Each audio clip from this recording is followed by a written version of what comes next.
दोस्तों, अगर मैं आपको कहूं कि आप 30 की एज में रिटायर हो सकते हो, हाँ सही सुना आपने। 30 साल की ऐसी उम्र जहां ज्यादातर लोग जिंदगी के सबसे बड़े सवालों से जूझ रहे होते हैं। करियर क्या चुनूं, सैलरी कब बढ़ेगी, बजट कैसे मैनेज होगा। लेकिन आज मैं आपको ऐसी स्ट्रैटेजी दिखाने वाला हूं जो सिंपल बजटिंग नहीं, स्मार्ट थिंकिंग है। 7 to 8 फिगर्स का रिटायरमेंट कॉर्पस तैयार करना, इतना कि महीने का इंटरेस्ट आपको सोचने पे मजबूर कर दे कि ये क्या मैजिकल चीज है। हर महीने नई जगह ट्रैवल करना, इंडिया या अब्रॉड, और अपनी फैमिली को बेस्ट लाइफ प्रोवाइड करना। और सबसे बड़ी बात, आखिरकार काम करना आपकी चॉइस बन जाए, आपकी मजबूरी नहीं। आप सब सोच रहे होंगे, क्या ये सब मुमकिन है? ये सब अमीरों का खेल है या हम जैसे एम्प्लॉयज के लिए भी ये फ्रीडम मिल सकती है? इसी के छोटे छोटे सीक्रेट्स मैं आज आपको बताऊंगा, जिसे मैंने खुद यूज किया है। आज मैं 36 का हूँ, रिटायर्ड हूँ, पर फिर भी काम करता हूँ क्योंकि मुझे मजा आता है, इसलिए नहीं क्योंकि मेरी जरूरत है। Ready to flip your life? तो तैयार हो जाओ, क्योंकि आज की वीडियो में आपको हर एक लाइन एक पावरफुल रोड मैप दिखाएगी। पर वार्निंग, ये जर्नी इजी नहीं, पर आउटकम लाइफ चेंजिंग है। What is retirement? सबसे पहले समझते हैं रिटायरमेंट क्या है और अर्ली रिटायरमेंट का मतलब क्या होता है। रिटायरमेंट मतलब वो पॉइंट जहां आपकी मेहनत की कमाई इतनी अक्यूमुलेट हो गई हो कि रोज रोज बैंक अकाउंट चेक करने की जरूरत नहीं और सिर्फ इंटरेस्ट या रिटर्न से आप अपनी लाइफ कंफर्टेबली जी सकते हैं। सिंपल भाषा में, जब आपकी पैसिव इनकम आपके मंथली एक्सपेंसेस से बढ़ जाए, तब आप टेक्निकली रिटायर्ड कंसिडर हो सकते हो। रिटायरिंग अर्ली का मतलब, अक्सर लोग 60 to 65 की उम्र पे पेंशन पे डिपेंड करते हैं। अर्ली रिटायरमेंट का मतलब 30 से 40 की डिमांडिंग लाइफ पॉइंट में आप फाइनेंशियल फ्रीडम अचीव कर लेते हो। मतलब आपको जॉब या बिजनेस का सहारा नहीं, पर कर सकते हो अगर मन चाहे तो। कौन रिटायर कर सकता है अर्ली? हाई सेवर्स, जो अपनी इनकम का 50 to 70% सेव करते हैं। अग्रेसिव इन्वेस्टर्स, जिनको इक्विटी और रियल एस्टेट से 10 to 15% का रिटर्न मिलता है। एंटरप्रेन्योर्स, जो रिकरिंग रेवेन्यू और बिजनेस सेल्स से कॉर्पस बिल्ड करते हैं। और डिसिप्लिन्ड साइड हस्लर्स और फ्रीलांसर्स, जिनकी मल्टीपल रेवेन्यू स्ट्रीम्स होती हैं। पर्सनल स्टोरी इंसर्ट, मैंने कॉलेज के बाद एक्सेंचर ज्वाइन किया था 25,000 रुपए पर मंथ की सैलरी पे। सुबह कॉर्पोरेट प्रोजेक्ट्स, शाम को कोचिंग क्लासेस और रात में सेल्फ लर्निंग। एक साल में सैलरी 25 से 35 और फिर अगले साल 35 से 50 और 3 साल में 1.2 लाख पर मंथ पड़ी। 2016 में यूएसए में $65,000 पर ईयर का ऑफर मिला। सैन फ्रांसिस्को में रहा और एक्सपेंसेस ने सिखाया कि अगर माइंडसेट एंड हैबिट स्ट्रांग ना हो तो हाई इनकम का कोई फायदा नहीं है। जल्दी मेरा पैकेज $1,20,000 हुआ और फिर लुलुलेमन में $1,60,000 प्लस शेयर्स मिले। 2022 तक एनुअल कॉम्पनसेशन $2,50,000 तक चला गया। फिर मैंने डिसाइड किया कि जॉब से आगे सोचो। अपना पहला बिजनेस लॉन्च किया और इनिशियल स्ट्रगल्स के बाद आज मल्टीपल वेंचर्स हाई रेवेन्यू लेके आते हैं और साथ ही रेंटल प्रॉपर्टीज से पैसिव इनकम स्ट्रीम्स बिल्ड की। आज मैं 36 साल का हूँ, फाइनेंशियली फ्री हूँ और काम सिर्फ मजे के लिए करता हूँ। अगर मैं कर सकता हूँ तो आप भी कर सकते हो। सिर्फ स्किल, स्ट्रैटेजी, माइंडसेट और एक्शंस पे फोकस करो। Set clear financial goal. जब भी आप अपनी रिटायरमेंट जर्नी स्टार्ट कर रहे हो तो बहुत जरूरी है क्रिस्टल क्लियर डेस्टिनेशन डिफाइन करना, ना कि एम्बिगुअस टारगेट सेट करना, जैसे कि I want to be a करोड़पति। पहले अपने करंट एंड फ्यूचर एक्सपेंसेस को मेटिकुलसली कैलकुलेट कर लो। सोचो आपकी फैमिली का लाइफस्टाइल कैसा होगा, ट्रैवल कितना कंफर्टेबल चाहिए, एजुकेशन एंड मेडिकल कंटिजेंसी में कितना एलोकेट करना होगा, और ये सब मिला के एक रियलिस्टिक एनुअल एक्सपेंस निकालो। मान लो 12 लाख पर ईयर। अब जब आपके पास 12 लाख का ये फिगर है तो रिटायरमेंट कॉर्पस के लिए 4% का ये रूल यूज करो। Corpus equals to annual expenses divided by 4%। 12 lakh divided by 4% equals to 3 crore. यानी कि 30 साल की एज तक आपको 3 करोड़ का गोल अचीव करना है, ताकि 4% विड्रॉल से आपका 12 लाख पर ईयर का एनुअल एक्सपेंस निकल पाए। फिर इस 3 करोड़ के गोल को छोटे छोटे माइलस्टोन्स में तोड़ लो। First crore by 25, second crore by 28 and third crore by 30। सुन के आपको ऐसा लग रहा होगा कि ये बहुत इंपॉसिबल है।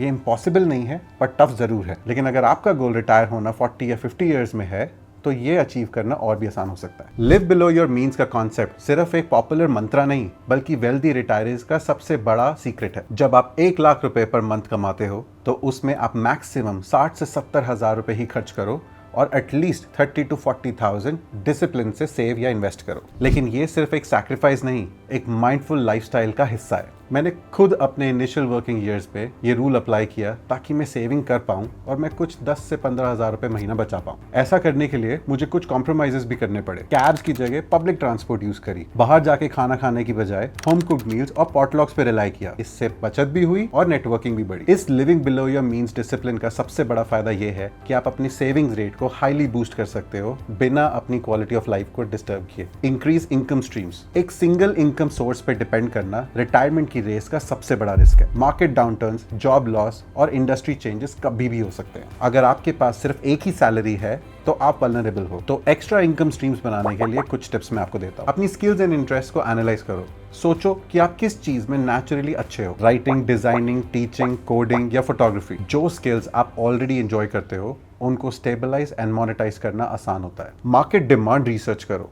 जो स्किल आपने चूज करी उसकी मार्केट में डिमांड कैसी है। लिंक्डइन, अपवर्क और गूगल ट्रेंड से पता करो कि सिमिलर सर्विसेज के लिए लोग क्या पे कर रहे हैं। जो high demand, low competition niche मिले उस पे फोकस करो। Start small, test and validate. पहले एक साइड हासिल को 2-3 महीने चला कर देखो। अगर कंसिस्टेंट इंटरेस्ट और एक्स्ट्रा 5 से 10 हजार कमाने का स्कोप दिखे तो उस स्ट्रीम को स्केल करने का प्लान बनाओ। Multiple income streams isn't about just busy रहना, बट इट मींस कि अपने टाइम को स्मार्टली इन्वेस्ट और डाइवर्सिफाई करके कुछ extra incomes banana. Invest early and often. सबसे पहले ये समझो, time is your biggest asset in investing. जब आप अपने 20s के आखिरी या 30s की शुरुआत में इन्वेस्ट करना शुरू करते हो तो कंपाउंडिंग का इफेक्ट मैजिकल हो जाता है। मान लो आप 10,000 रुपए पर महीना SIP के थ्रू इक्विटी म्यूचुअल फंड्स में इन्वेस्ट करते हो। वहां एवरेज रिटर्न 12% पर एनम मिलता है। अगर आपने 25 साल की उम्र से स्टार्ट किया और 30 तक कंटिन्यू किया तो कंपाउंडिंग कॉर्पस आपका अराउंड 9 लाख रुपीस बन जाता है। लेकिन आपकी ये इन्वेस्टमेंट फ्यूचर में कंपाउंड होकर 30 to 35 लाख रुपीस तक दे सकती है अगर आप इसी अमाउंट को नेक्स्ट 20 ईयर्स तक चैनल करते रहे। मैंने खुद अपनी पहली जॉब से ही 8,000 रुपए पर महीना SIP में इन्वेस्ट करना शुरू किया था। मार्केट गिरी और उठी, पर यही कंसिस्टेंट एंड डिसिप्लिन्ड हैबिट मुझे अपने रिटायरमेंट गोल की तरफ लेके आया। Diversify investment. Don't put all your eggs in a single basket. ये इन्वेस्टमेंट का गोल्डन रूल है। अगर आप एक ही एसेट क्लास जैसे कि स्टॉक्स में इन्वेस्ट करते हो तो अपसाइड के साथ हाई डाउनसाइड का भी रिस्क होता है। इसीलिए अपना पोर्टफोलियो ऐसा बनाओ कि अलग अलग इन्वेस्टमेंट्स एक दूसरे के रिस्क को हेज करें। इक्विटी म्यूचुअल फंड्स और स्टॉक्स ये आपको लॉन्ग टर्म में हाई रिटर्न देते हैं बट शॉर्ट टर्म में वॉलेटाइल भी रहते हैं। डेट इंस्ट्रूमेंट्स जैसे कि PPF, ELSS और बॉन्ड्स ये स्टेबल रहते हैं बट आपको रिटर्न जो है थोड़ा कम रहता है, around 6 to 8%। Real estate investing. Property value long term में अप्रिशिएट भी होती है और पैसिव इनकम का स्कोप भी बनता है रेंटल इनकम से। आप गोल्ड या रिलेटेड कमोडिटीज में भी इन्वेस्ट कर सकते हैं। ओवर द डेकेड्स देखा गया है कि हमेशा सेफ हेवन ही रहा है। Consider inflation.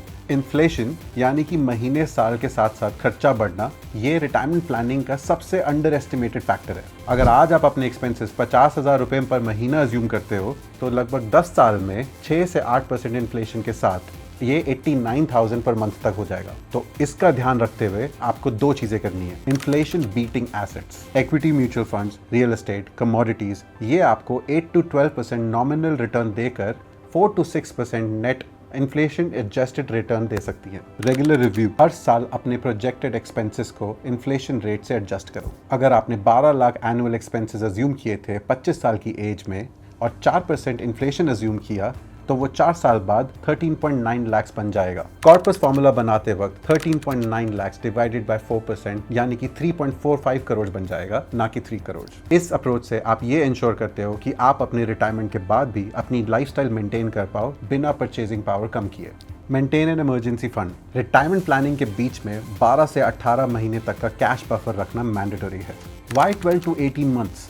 अर्ली रिटायरीज के पास सैलरी नहीं होती। अगर हेल्थ इमरजेंसी, मार्केट क्रैश या अनएक्सपेक्टेड एक्सपेंसेस आए तो forced liquidation at a loss से बचना है। Where to park? आप अपने इमरजेंसी फंड्स को हाई इंटरेस्ट सेविंग्स अकाउंट में या लिक्विड म्यूचुअल फंड्स में या ultra short term debt funds में डाल सकते हो जो कि 6 to 7% रिटर्न्स देते हैं, which is better than 0% saving return. How much? अगर आप 1.5 लाख रुपए महीना अपने एक्सपेंसेस प्लान करते हैं तो अराउंड 18 से 27 लाख रुपए इमरजेंसी कॉर्पस रेडी रखो। Last but not the least, seek professional advice. अक्सर हम DIY that is do it yourself वाली अप्रोच में अटक जाते हैं, पर यहाँ बात हमारी डे टू डे लाइफ की नहीं है, यहाँ पे हमारी रिटायरमेंट और उसकी प्लानिंग की है, तो इसको आपको सीरियसली लेना होगा। इसीलिए एक सर्टिफाइड फाइनेंशियल प्लानर या चार्टर्ड अकाउंटेंट से पीरियोडिकली कंसल्टेशन लेने से आपको काफ़ी फायदा हो सकता है। तो दोस्तों, ये था आपका complete road map, how to retire at 30।